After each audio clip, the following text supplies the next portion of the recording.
What's up, friends? Welcome back to my channel. I hope you all are doing well. In today's video, we have some new Dior for fall. We're going to be talking about this new quint. This is a part of their fall collection. It is called Mirror Mirror. I'm going to be reviewing this for you guys, doing swatches, application, a couple comparisons, and of course, giving you guys all my thoughts and letting you know if it's worth your money. So if you're interested in that, then keep watching. And if you are new here, welcome, welcome. My name is Sophia, and this is my channel where we talk about all things beauty and luxury. Every single week, I upload content on all of the newest luxury beauty releases, especially Dior, which is one of our favorite brands here on this channel. I'm very big on wearable looks, daylight swatches, and very realistic, honest reviews. So if that sounds up your alley, then hit that subscribe button to join the fam because we have so much fun on this channel. And you can also click that notification bell to hear about every time I upload a new video. Don't forget to give this video a big thumbs up. It definitely helps me out with the YouTube algorithm. And as always, I will link everything that I mentioned in this video in the description box down below. That's where you can find everything that I have on my face today. It'll all be linked in the description box. And without further ado, guys, let's talk about this beautiful fall palette from Dior. Oh my gosh, does this not look like the perfect fall palette? We've got the mossy greens, we've got the oranges. This is just reminding me of like pumpkin spice and everything nice, watching the leaves change, Thanksgiving, all that good stuff. I'm still not done with summer, but Dior is definitely getting me ready for fall. So as I mentioned, this palette is number 659. It is called Mirror Mirror, and on the Dior website, it is described as a duo of pearly copper,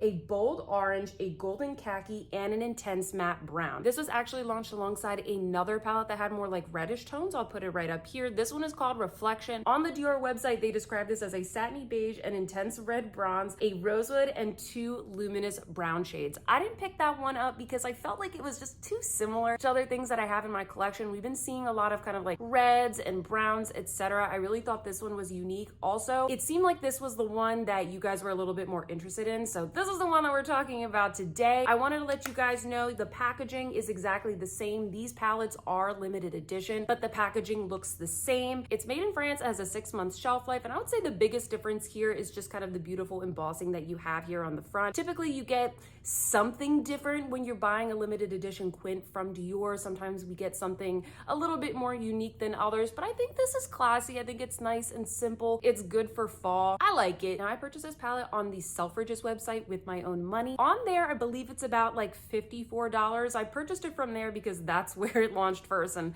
I like to get this stuff up really fast for you guys so you know if these are going to be worth your money. But you also can buy these now on the Dior website. Now, something that's really weird on the Dior website that you guys pointed out to me is that these are actually retailing for $44, which is a little bit strange because typically these quints go for $62. Sometimes they go for $65. I think what we're seeing with a lot of brands right now, just given the economy and everything, is that everybody's like secretly or not so secretly adding a couple dollars to like all of their hero products. We're seeing this with Anastasia Beverly Hills, with Pat McGrath, Natasha Denona, etc. So I don't really know why this is retailing for $44. A bunch of you guys picked this up for the lower price. The first thing I did when I got this palette is I immediately checked, like, is the shelf life different? Is the packaging cheaper? Is it made in another country? No, it's all the same. And in fact, you're getting the same amount of product. You're getting 7 grams and the formula looks exactly the same. So I'll let you guys know in my final thoughts if I feel like the quality holds up. But yeah, just wanted to let you guys know because I know a lot of times this is sort of the time of year, like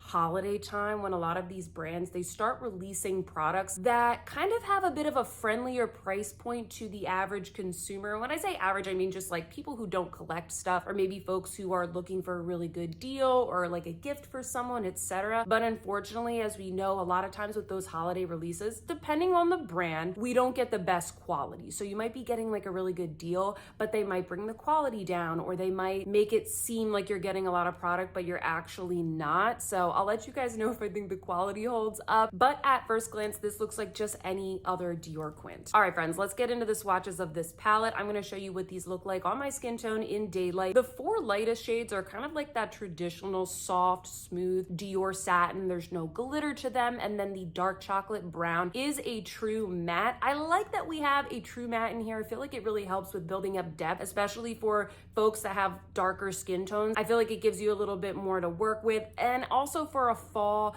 like autumnal palette, I like something that I can take maybe a little bit deeper, because that's when I sort of reach for more of those, you know, like smokier looks, deeper tones, that kind of stuff. But I do want to let you guys know that most of the shades, they are kind of like that classic Dior satin. They are pigmented, but as you can see for my final look, they give like a soft airbrush look to the eye. Obviously, I am wearing this palette on my eyes today, so I'm going to show you guys how I got this look. First up, I started off with the center shade. This is a gorgeous soft brown. This is so easy to work with. I was surprised it is very, very pigmented. Sometimes I forget how pigmented these shadows can be because they're just so blendable and soft and satiny. The first time I went in, I was like a little bit heavy-handed, but it blended out beautifully. You can use a lighter hand if you want something a little bit softer. Overall, really, really like this shade to start off the look. Then I went in with the gorgeous moss green. I think what I like about this is, I mean, this is what we come to Dior for, like something really beautiful, soft, sophisticated. This is a very sophisticated autumnal green. If you guys are maybe a little bit afraid of this because you're like,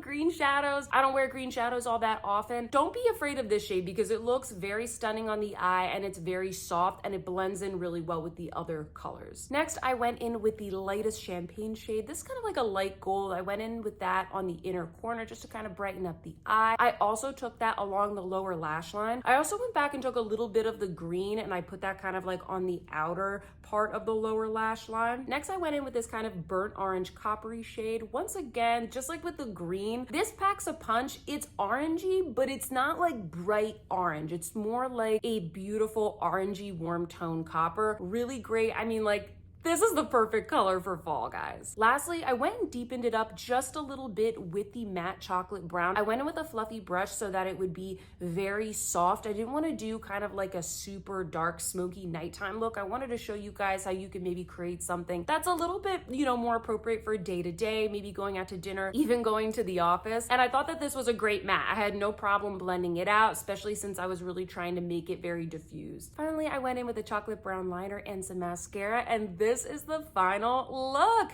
If you guys are wondering what is on my lips, this is actually one of the new Dior transfer proof matte lipsticks. I have a full review of that up on my channel. So if you guys want to see the shade, all that will be in the description box, but comment down below. Let me know what you think of this look. I love this. I think it's beautiful. I think it's great for fall. I didn't have any issues with any of the shadows. I hope that you guys liked this demo and that it was helpful. Now that you guys have seen that, I'm gonna get into just a couple of quick comparisons. I like to go through this so that we can see, you know, is this similar to anything that we have in our collections? Like, I passed on the other palette because I just feel like we've seen those colors time and time again. So let me show you a couple of quick comparisons of other palettes that I think some of you guys have in your collection. Now, the first palette that instantly popped into my mind is this one. This is the Charlotte Tilbury Green Lights palette. I'm going to show you guys a side-by-side of these two palettes. And actually, they're really not alike at all. I don't really think they are that similar. The Charlotte Tilbury one is essentially 4 shimmers. They are all shimmery, and the Charlotte Tilbury formula is super metallic. Also, I think the thing that makes the Charlotte Tilbury Green Lights palette very unique is this beautiful, bright, shimmering gold. I think this palette is all about the contrast of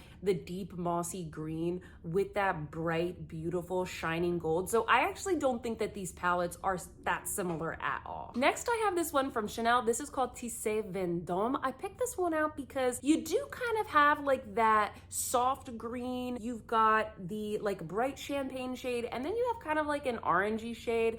Yeah, I mean, it's a stretch, guys. I know it's a stretch. The Chanel one is just so much softer. I really prefer the Dior formula. I think the Dior one looks much more pigmented and more autumnal. If you're looking for something that is more like actually green, actually orange, then you're gonna go for the Dior. This one from Chanel, I feel like it's a little bit, it reads a little bit more springtime to me. I don't know. You guys comment down below and let me know what you think. Next, I have this one. This is actually the Anastasia Beverly Hills Jackie Aina collaboration palette. I don't think that this is available anymore, but I know that a lot of you guys have this palette, and at first look, you know, you might think that is not similar at all, Sophia. Why are you showing me this palette? But you know what? I actually do go to this palette a lot during the fall time because it has kind of like these beautiful deep orangey tones. It has that nice green. You have a gold champagne shades. I'll show you guys the side by side of the swatches, and they're obviously like not that similar, but I think that this is great for folks that have maybe a darker skin tone tone or want something that's a little bit more intense.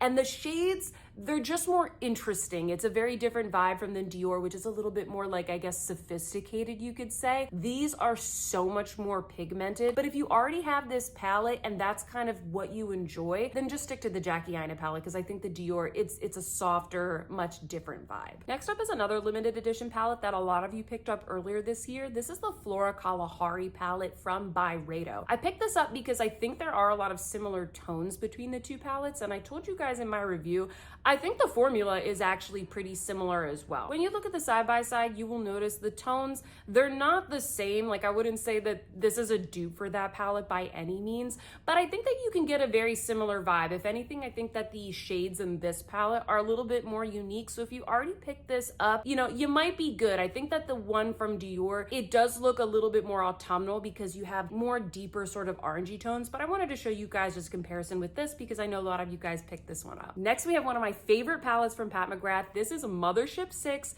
Midnight Sun. I will tell you guys, this is one of my favorite autumn palettes of all time. Maybe I should do a video of like favorite autumnal palettes. Comment down below and let me know if you want to see that video. I think the biggest difference between this one and the Dior is that with Pat McGrath, you're just getting kind of like more interesting textures and formulas. You have a lot of similar tones. Like, I always reach for the beautiful mossy green in here. I like kind of like those orangey reds and warm tones. I wanted to show you guys kind of a side by side. I think in general, the Pat McGrath, like a lot of her motherships, they're great if you want a deeper, smokier, just kind of more of like a going out night look. Whereas what I like about this one from Dior is that I think this can be softer and a little bit more appropriate for day. I'm really sorry I'm featuring a lot of limited edition palettes in this video, but a lot of you guys have these palettes. The last one that I want to show you is this one from Natasha Denona. This is the Natasha Denona Metropolis palette. Once again, like one of the best autumnal palettes slash holiday palettes, I guess you could say, of all time. This is the one where, like, if you have this, you really don't need the Dior. Like, I could have taken my pick of so many shades in here that are pretty similar to the Dior. Now, I know that with Natasha Denona, these are more pigmented. It's a different formula. But honestly, guys, like, look how many oranges, browns, we have golds. We have so many of those types of tones in this palette. So I wanted to bring it up. I think that this one is probably like the best dupe.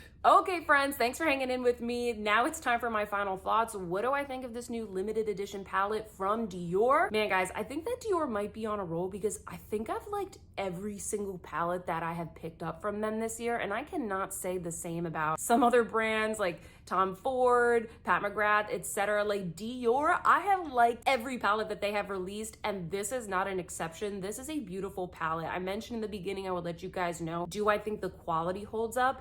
And I definitely think it does. I think this is just as good quality as any of the other palettes. I know it's limited edition. It's like we never really know what we're gonna get. Maybe they rushed the production. Maybe they gave us a really pretty embossing, but then like the formula is actually, you know, not very good. But I think that this is great. I think it's a beautiful, I know I keep saying this word, but autumnal palette. It's great for fall. I think if you're somebody that you kind of want to dabble in like the warm tones, the orangey tones, or you want to dabble in the green, because green is kind of like a trendy color right now, but you still want the look to be soft and sophisticated, then I think this is going to be a great palette for you. You guys saw in the comparisons, I wasn't able to completely dupe this. I don't think that these colors are groundbreaking, but I think for me, it was a good buy because I don't have a lot of palettes where I'm kind of like using these green and orangey tones. Yes, I know that the Metropolis palette is very similar, but that palette is also really big, and I think that it's not super approachable for beginners, and it's not really the kind of palette that I reach for on like an average work day where I just want something kind of soft and wearable. And that's what I like about my Dior Quints, that I can just pick up something where I'm like, what vibe do I want? And I only have 5 shades. It's not super overwhelming. I don't have to be like crazy creative or anything to make a really pretty look. I just want something that's really beautiful, really soft, and like that's what's beautiful about these Dior Quints. So for me, I'm really happy I picked this one up. I think it's a really great addition to my collection. I think if you guys are interested in this and you like the Dior formula, you aren't going to be disappointed. I would just recommend, you know, do what I did, go through your collection, open up your palettes and ask yourself, do I already have these shades? Because I don't think it's like the craziest like like color story in the world, but I do think it's really beautiful for fall. Anyway, guys, I hope that you enjoyed this review today and that it was helpful. If you guys have any questions, just leave me a comment down below, or just leave me a comment down below to say hi. Let me know what you think. Did you pick this up? Did you pick up the other quint? I would love to know how you guys have been enjoying that. Don't forget to give me also a big thumbs up if you like this video, and subscribe if you haven't already. I hope that you guys are having a fantastic day, and I will see you in my next one. Goodbye.